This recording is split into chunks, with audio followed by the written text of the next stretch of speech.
few more weeks left of the 2020 Community Cloud Challenge, Science is Better Together.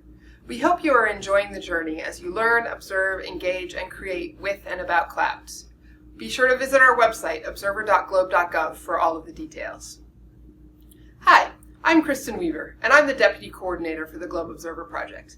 Today, we're talking about aerosols, and not just the ones that come in a can, as our guest scientist, Kristina Pistone, will discuss. Aerosols are important for cloud formation and can have a lot of other impacts within the Earth system, including on air quality. Our activity today is from science educator Angie Rizzi, who will show us a way to sample aerosols in the air right at home. And we have a bonus second scientist as well, Omar, who will explain some of the things we might find in that sampling process.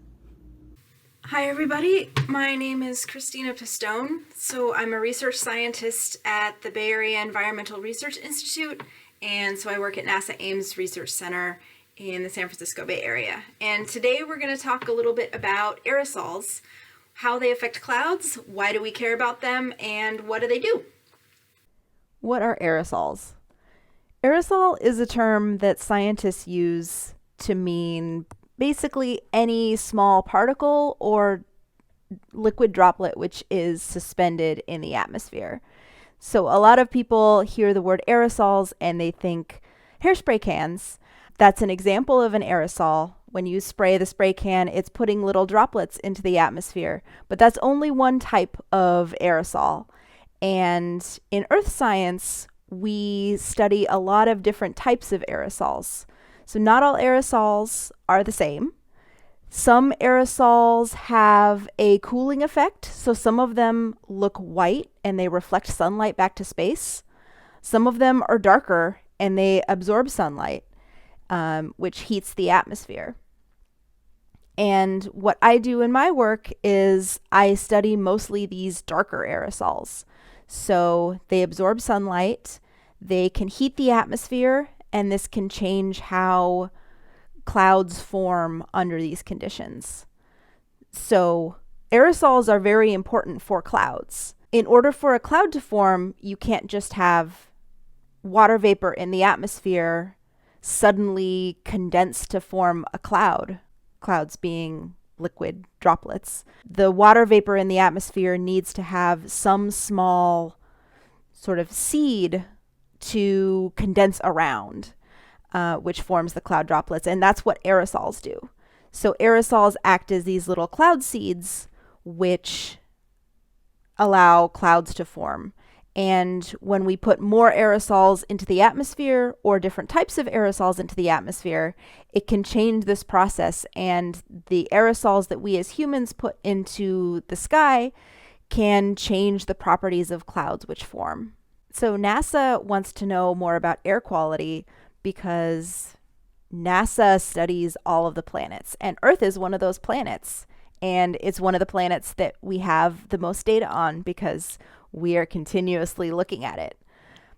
So NASA has a bunch of satellites which are looking down at the Earth and measure cloud properties and aerosol properties.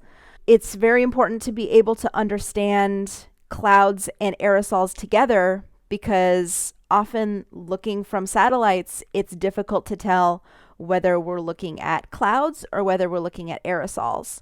And also, sometimes from the ground, it's difficult to tell what we're seeing. So when we're talking about sky color or visibility, if the sky outside looks kind of gray and hazy, a lot of times that means that it's overcast, that we have clouds outside, but it can also mean that there's a lot of aerosol in some conditions. So in certain places in the world, you will see very bad air quality, looks like a gray haze that kind of looks like clouds, but it's not really clouds. If you go and you dust your bookshelf, all of those particles which have landed on your books and have made this sort of dust layer, those were all aerosols at one point. They came in on the air and they settled down onto your stuff where you dust them off. We saw something like that when we were in the field during Oracles, which was a NASA campaign. We were based in an airport which is very near to the desert, and so we saw a lot of aerosol come in as we were preparing for flights, the wind would bring in desert dust and it would settle onto our instruments, and it was pretty dramatic to see sort of little piles of dust. At home, you might not see that unless you do live in the desert, but that's a really dramatic way to see how aerosols can settle out. Another way aerosols is removed is usually from rain.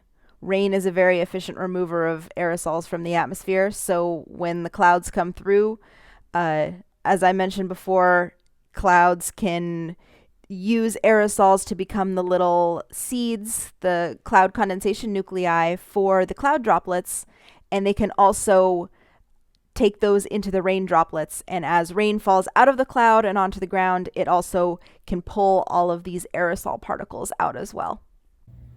Hi, I'm Angie Rizzi, and I'm from NASA Langley Research Center, and I'm here today to share with you one of my favorite activities, which is an aerosol catcher. So in order to do this activity, you need a few supplies, but they're simple.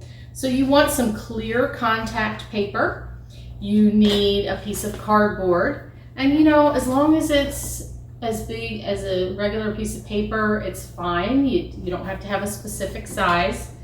You're going to want to have the 2 sheets from the globe activity, the one which is the sample grid, and then the student activity sheet, which we'll be using in a little bit. You need some scissors to cut your contact paper, some tape, something to write with, and a number cube or dice. Okay? So we want to do this activity to try to catch some of the aerosols, which are particles that float in the air. Some aerosols are big enough for us to see with our eyes or maybe with a magnifying glass, but some are too small for us to see. So for this activity, we're only going to be able to look at aerosols that we can see with our eyes or with the magnifying glass. So what we need to do is cut a piece of contact paper. Now I've already cut some here, and you just want to make sure that it is big enough to cover that grid. Okay, as long as it's big enough to cover the grid, it's going to be a good size, but not bigger than the whole piece of paper. Okay, then I'm going to take my piece of cardboard, and I am going to take the contact paper, and notice I did not take the back off of the paper yet.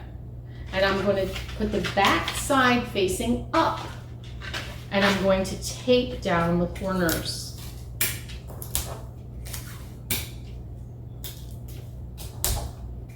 And I only want to tape the corners. I don't want to tape all around all the edges. I just want to tape the corners so it will stay on the paper. But that's not sticky. To make it sticky, I have to peel the back off.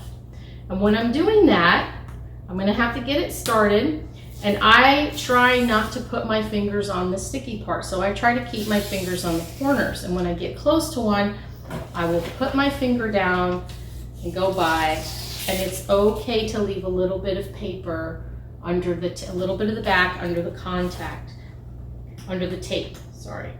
So here we go. I'm going to peel some more. I always like peeling the paper off. It's kind of fun. Notice I'm really trying not to get my fingers all over the sticky paper. I'm doing the best I can, and this little corner here, holding on. Come down here and do these last 2 corners. Okay. So this is what I did. I now have the 4 corners. It's okay to have the back under them. And this is ready to put down and see if it can catch some aerosols. Well, you want to leave it for at least 2 hours and maybe even longer. So another thing, a couple things you can do to make this into an experiment is you could make more than one, and you can put them in different places. Or you can leave them for a shorter amount of time and a longer amount of time, or something like that. Now, once it's done, and because we don't have 2 hours to wait, I already did this and I already did 2, and I've already finished them up. Okay, so we're going to use those in a minute. But let me show you what we'll do after we left it for a couple hours. So pretend that you left it there, and here's my sheet, and here's my sample grid. And I am going to lay the sample grid down on top of the sheet, making sure that the grid is over the sticky part. Okay, I'll stick it to there. And now I will take the contact paper off, and this is why I only wanted to tape down the corners, because it would be too hard to take it off otherwise. And now the sticky side isn't up. But we can go and we have all these squares, and we can count how many might be in each square. Okay? So this is where we're going to now be able to use our student activity sheet. Now on the student activity sheet, you can record all kinds of things about what it was like that day, and you can check off the boxes. And I'm going to show you how to fill in this table. And this is where the die is going to come in. So if you notice here on the grid, we have the numbers from 1 to 6 going up on one side, and then on the bottom they go from 1 to 6. So you roll your number cube. I rolled a 2, so I go down, I go up to the 2, then roll it again, 3, and I go over 3. Okay? I will look at this square now with my magnifying glass, and I will see how many aerosols were in there. So if I use the one that I left out for a long time earlier, I have 2 aerosols in that square, okay? And you do that 10 times with 10 different squares. So if you roll the same square, then you don't want to do that one again. And after you do that, I took this one and I did 10 squares, and I put how many, and I had found 27 aerosols altogether on this collection sheet. And then I found the average by dividing my total of 27 by 10. And so on average, there were 2.7 aerosols that I could see per square on my collection sheet. So I hope you have fun doing this, and please share with us if you do this activity. Enjoy the 2020 Summer Cloud Challenge. Now let's hear from our bonus scientist to learn what types of particles you might see in your sampler. Hello, this is Omar from the Langley Research Center. Today I'm just going to talk about different sizes, because what can we see and what can we not see? Aerosols that are very small, smaller than 2.5 microns, that is 2.5 millionths of a meter. Those are the aerosols that we measure for air quality and health, because they affect our health. Those aerosols we cannot see with our eyes, but most of the other larger aerosols, especially things like dust and sea salt, these two types of aerosols are natural aerosols. They occur naturally. Usually the sizes are large enough, anywhere from 2 microns to 300 microns, and so we can see them. The other very small aerosols that we cannot see are usually formed in the atmosphere. For example, when you drive down the road, your car emits exhaust. This exhaust is transformed in the atmosphere from a gas to a particle, and these particles are usually very small, much smaller than 1 micron, and so we cannot see those. Sometimes they will combine, they will nucleate and aggregate, and so you get many particles coming together and sticking together, and then you can see them by looking at them with your bare eyes or with a microscope. So the type of aerosol usually depends on the size of the aerosols. Usually depends on how they are formed.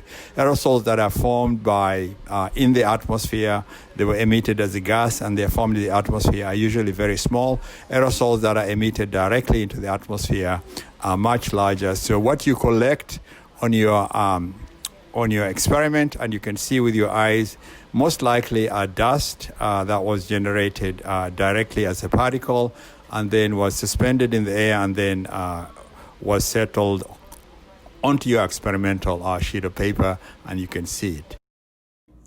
Many thanks to Kristina, Angie, and Ali, and to all of you for joining us in learning about aerosols and air quality today. I don't know about you, but I don't think I'll ever look at the dust on my bookshelves in quite the same way again. Until next time, remember, science is better together.